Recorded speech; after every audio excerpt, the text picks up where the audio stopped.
In 1892 to 1896, Rizal lived in exile in faraway Dapitan, a remote town in Mindanao which was under the missionary jurisdiction of the Jesuits.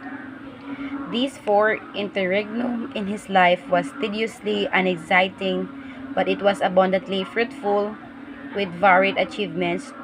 Following, he practiced medicine, pursued scientific studies, continued his artistic and literary works, widened his knowledge of languages, established a school for boys, promoted community projects, invented a wooden machine for making bricks, engaged in farming and commerce. Beginning of Exile in Dapitan. The streamer Cebu, which brought Rizal in Dapitan, carried a letter from Father Pablo Pastil, a superior of Jesuit Society in the Philippines, to Father Antonio Ubac, Jesuit Parish, priest of Dapitan. Hers are three following conditions of the letter. First, that Rizal publicly retract his errors concerning religion and make statements that were clearly pro-Spanish and against revolutions. Second, that he perform the church rites and make a general confession of his past life. Lastly, that henceforth he conduct himself in an exemplary manner as a Spanish subject and a man of religious. Consequently, Rizal did not agree on these conditions. He lived in the house of the commandant, Captain Carnicero. On August 26, 1892, Rizal wrote a poem entitled A Don Ricardo Carnicero on the occasions of the captain's birthday. Wins in Manila Lottery. On September 21, 1892, the sleepy town of Dapitan burst in hectic excitement. The mailboat Butuan was approaching the town with colored pennants flying in the sea breeze. Captain Carnicero, thinking that a high Spanish official was coming, hastily dressed in gala uniform, ordered the town folk to gather at the shore, and himself rushed there, bringing a brass band.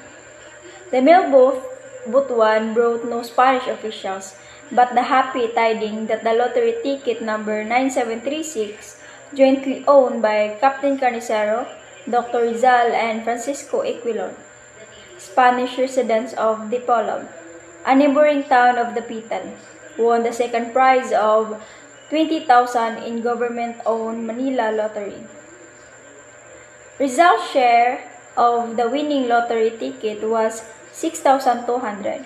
Upon receiving the sum, he gave 2,000 to his father and 200 to his friend Basa in Hong Kong, and the rest he invested well by purchasing agricultural land along the coast of Talisay, about 1 kilometer away from Dapitan. Rizal's winning in the Manila Lottery reveals an aspect of his lighter side. He never drank hard liquor and never smoked, but he was a lottery adept. During the first sojourn in Madrid from 1882 to 1885, he always invested at least 3 pesitas every month in lottery ticket. This was his only vice, commented Bensilao A.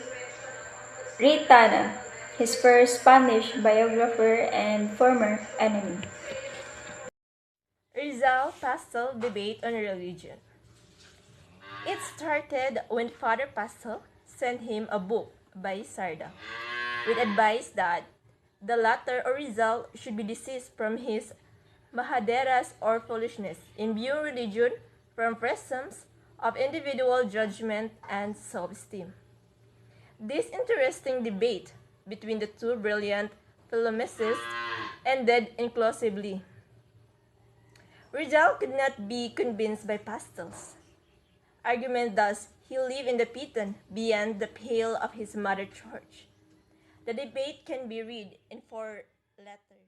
January 20, 1890, he wrote to Blumentritt from Paris, which say, I want to hit the friars, but only friars who utilize religion, not only as shield, but also as a weapon. Castle, fortress, armor, etc. Behind the debate, Pastels and Rizal were friends.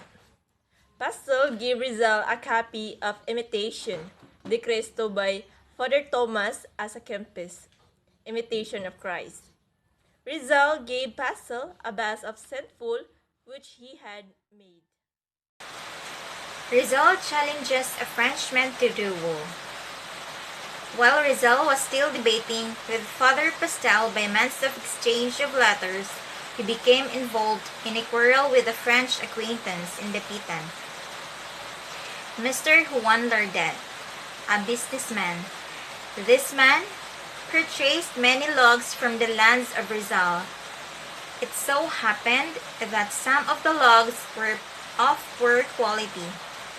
Lardet, in a letter written to Antonio Miranda, a Dapitan merchant and friend of Rizal, expressed his disgust with the business deals and stated that if he were a truthful man, he would have told me that the lumber not included in the account were bad.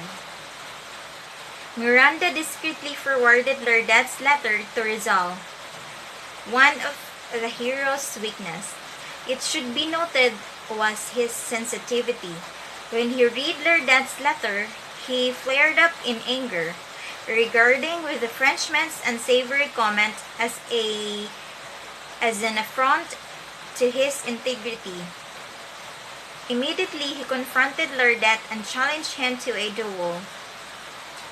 When the commandant heard of the incident, Carnicere told that the Frenchman to apologize rather than accept the challenge. My friend, you have not a Chinaman's chance in a fight with Rizal. On a field of honor, Rizal is an expert in martial arts, particularly in fencing and pistol shooting.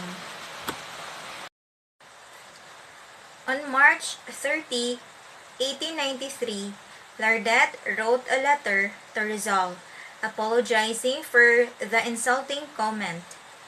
On 1890, Rizal's sensitivity caused him to challenge Antonio Luna and W. E. Ritana in the same year. Rizal and Father Sanchez. Father Ubac, the Cora of Dapitan. Father Jose Villaclara, the Cora of Dipolog. Father Francisco de Paula Sanchez, Rizal's favorite teacher at the Ateneo de Manila, the only Spanish priest who defended the Rizal's Noli Me Tangere. They argued theologically in a friendly manner, but all the efforts of Sanchez were in vain. He enjoyed Rizal's company, and he even assisted him in beautifying the town plaza. On his birthday, Rizal gave him a precious gift, a manuscript entitled Estudios de sobre la lengua Tagala, or Studies on the Tagalog language. Analyzed life in the Dapitan on August 23, 1893. Members of Rizal's family talk, in investing him in order to encourage these lines in the isolated outposts on Spanish power. In the Morolan among these were his mother, sister, Trinidad Maria, Narcia, and nephews, Ignacio, Stanislao, Mauricio, and Protesio. A plot is the house by the share of the Lisai, surrounded by fruit of trees. He had also another house for these schoolboys and hospital for his vintage. On December 19, 1893, Rizal wrote to Bloomington describing his life in Dapitan. Rizal encountered the first spy on November 18, 1903. Rizal was living peacefully and happily at his house in Talisay, a kilometer away from Dapitan. On November 3, 1893, the spy with assumed name of Pablo Mercado and posing as a relative secretly visited Rizal at his house on the night. He introduced an affair if button with the initial PM as an evidence of his kinship with Rizal family.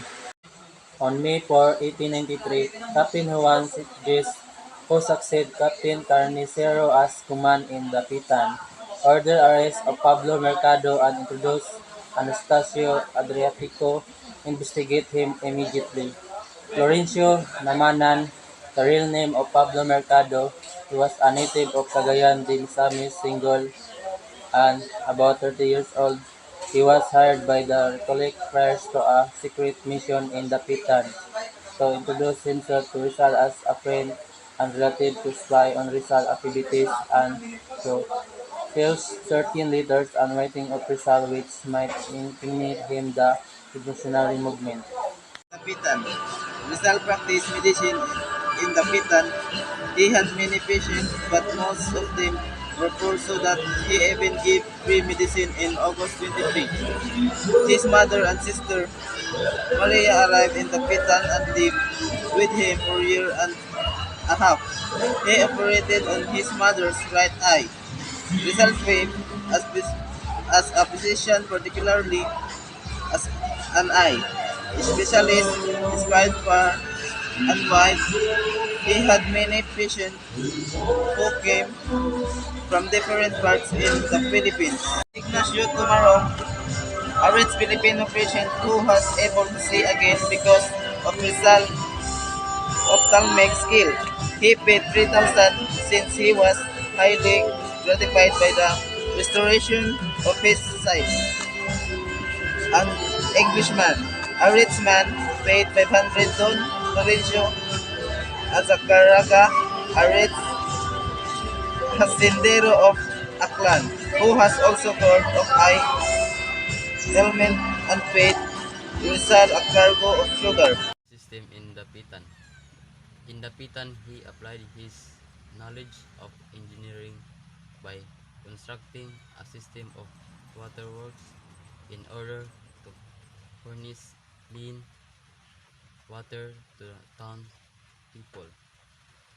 He supplemented his training as a surveyor by his reading of engineering books so that he came to know about engineering. Mr. H.F. Cameron praised Rizal engineering feat. Community projects for Dapitan. Rizal spent many months draining the marshes in order to get rid of malaria that infested in Dapitan. The 500 pesos which an English patient paid him was used by him to equip the town with its lighting system. Another community project of Rizal was the beautification of Dapitan in front of the church. Rizal Father Sanchez made a huge relief map of Mindanao out of earth, stone and grass. Rizal as a teacher. In 1893, he established a school which expired until the end of his exile in July 1896. On March 13, he wrote a letter to Blumentritt which says that he had 16 pupils in his school and that these pupils did not pay any tuition. Rizal taught his boys reading, writing, language, Spanish and English, geography, history, mathematics, arithmetic, and geometry, industrial work, nature, study, murals, and gymnastics. He trained them how to collect specimens of plants and animals, to love, work, and to behave like men. Hymn to Talisay. Rizal conducted his school at his home in Talisay near Dapitan, where he had his farm and hospital. His favorite rendezvous with his boys was under a Talisay tree, after which the place was named. In honor of Talisay, he wrote a poem entitled Hymno at Talisay for his pupils to sing. Contributions to science. Rizal found Mindanao a rich virgin field for collecting specimens with his barato or sailboat, and accompanied by his pupils, he explored the jungles and coast, seeking specimens of insects, birds, snakes, lizards, frogs, shells, and plants. He sent these specimens to the Museum of Europe, especially the Dresden Museum. In payment for this valuable specimen, the Europe scientist sent him scientific books and surgical instruments. During his 4-year exile in Dapitan, Rizal built up a rich collection of conchology which consists of 346 shells representing 203 species. He discovered some rare specimens which were named in his honor by the scientist. Among these were Draco rizali or a flying dragon, Apogonia rizali or a small beetle, Aracophoros rizali or rare frog. Rizal also conducted anthropological, ethnographical, archaeological, geological, and graphical studies, as revealed by his voluminous correspondence with his scientist friends in Europe. Linguistic studies. A born linguistic, Rizal continued his studies of languages. In Dapitan, he learned the Visayan, Sabanom, and Malay languages.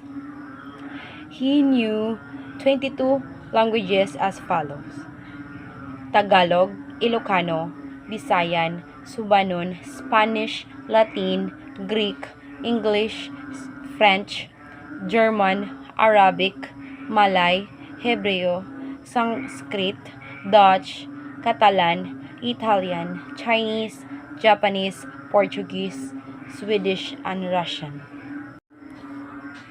Artistic works in Dapitan. Rizal continued his artistic pursuits in Dapitan. He contributed his painting skill to the Sister of Charity, who were preparing the sanctuary of the Holy Virgin in their private chapel. Rizal made sketches of persons and things that attracted him in Dapitan. He drew, for instance, the 3 rare species of animal life: the dragon, the frog, and the beetle, which he had discovered. He had sketches of the numerous fishes caught in the Dapitan waters. One day, in 1894, some of his pupils secretly went to Dapitan in a boat from Talisay. A puppy of Syria, or Rizal's dog, tried to follow and was devoured by a crocodile. To stress the moral of the incident, he modeled a statue representing the mother of the dog killing the crocodile by a way of avenging her lost puppy, and called it the Mother's Revenge. Other sculptural works of Rizal and Dapitan were a bust of Father Gireco, or the one of his Ateneo professor, a statue of a girl called the Dapitan Girl, a wood carving of Josephine Bracken or his wife, and a bust of St. Paul which he gave to Father Pastels. Rizal as a farmer. He bought 16 hectares of land in Talisay. Later, he acquires more lands until his total holding reached 70 hectares, containing 6,000 hemp plants, 1,000 coconut trees, and numerous fruit trees, sugarcane, corn, coffee, and cacao. He encouraged the Dapitan farmers to adopt the modern agricultural methods. He said, "We will establish a new Calamba." Rizal as businessman. Aside from farming, Rizal engaged in business in partnership with Ramon Carrion, a Dapitan merchant. He made profitable business ventures in fishing, copra, and hemp industries. He invited his relatives, particularly Saturnina and Hidalgo, to come to Mindanao, for there is vast and ample fields for business in the islands. He particularly told Saturnina that in Dapitan she could profitably engage in textile, jewelry, and hemp business. Rizal wrote a letter to Hidalgo on January 19, 1893.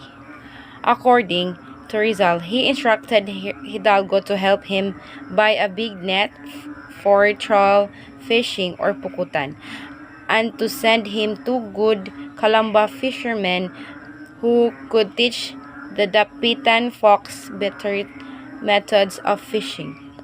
Rizal organized on January 1, 1895, the Cooperative Association of Dapitan Farmers, according to its constitution, which he had drafted. Its purpose were to improve the farm products, obtain better outlets for them, collect funds for their purchase, and help the producer and workers by establishing a store wherein they can buy prime commodities at moderate prices. Rizal's inventive ability. One little known fact about Rizal was that he was also an inventor. It should be remembered that in 1887, while practicing medicine in Calamba, he invented a cigarette lighter which he sent as a gift to Blumentritt. He called it Sulpukan. This unique cigarette lighter was made of wood. Its mechanism, said Rizal, is based on the principle of compressed air. During his exile in Dapitan, he invented a machine for making bricks. Next is my retreat. In February 1895, Doña Chodora, with her eyesight fully restored, returned to Manila. During her long stay in Dapitan, she saw how busy her talented son and was regretted that he had neglected the muses. She requested him to write a poetry again. In response to her request, Rizal wrote a beautiful poem about his serene life as an exile in Dapitan and sent it to her on October 22, 1895. The poem was Mi Retiro or My Retreat, which is acclaimed by literary critics as one of the best ever penned by Rizal. Rizal and Josephine Bracken. Rizal felt lonely in Dapitan. He needed somebody to cheer him up in his lonely exile. In God's own time, this somebody came to Dapitan, and she was Josephine Bracken, an Irish girl. Rizal and Josephine fell in love with each other at first sight.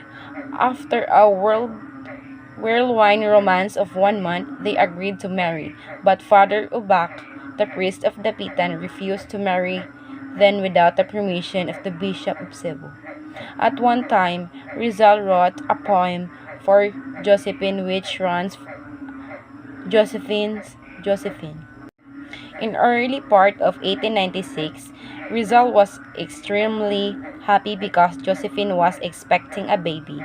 Unfortunately, he played a prank on her, frightening her so that she prematurely gave birth to an 8-month baby boy who lived only for 3 hours.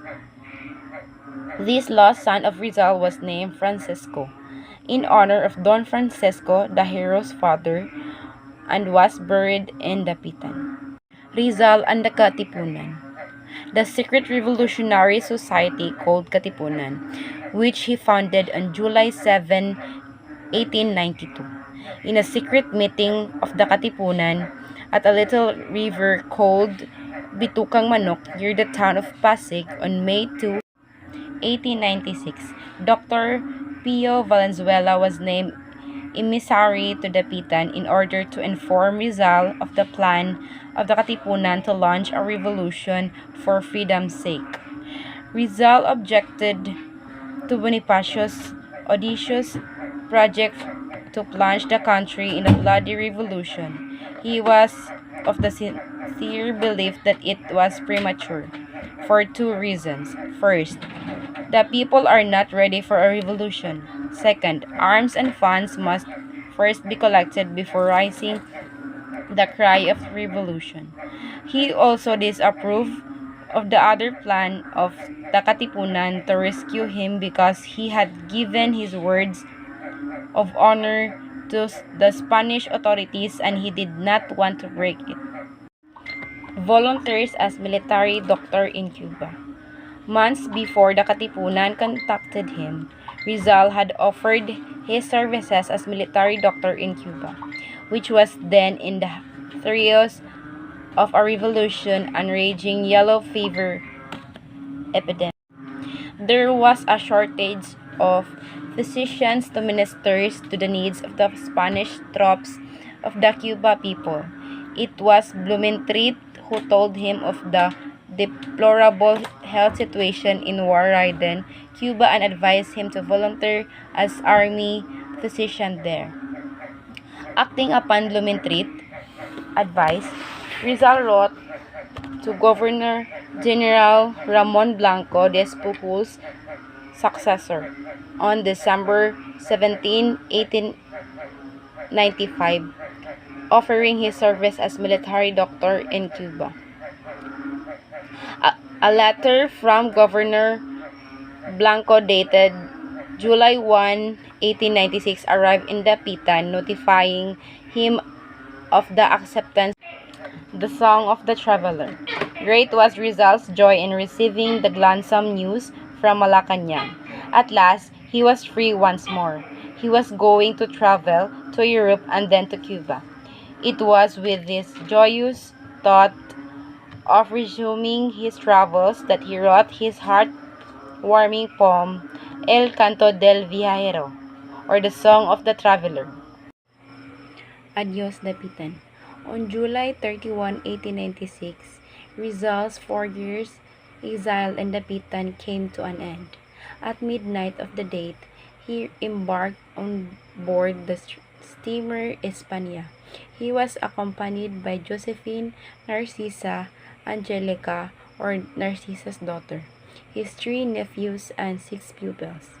Almost all Dapitan folks, young and old, were at the shore to bid him goodbye. Many wept as the steamer sailed away, especially the other pupils who are too poor to accompany their beloved teacher to Manila. As farewell music, the town brass band strangely played the dolorous funeral march of Chopin. As its melancholy melody floated on the air, Rizal must have felt it deeply. For with his presentiment death, it seemed an obsequious requiem. As the steamer pushed out in the sea, Rizal gazed the last time on Dapitan with his waving in farewell salute to its kind and hospitable folks, and with a crying heart filled with tears of nostalgic memories. When he could no longer see the dim shoreline, he suddenly went to his cabin and wrote his diary. I have been in that district 4 years, 13 days, and few hours.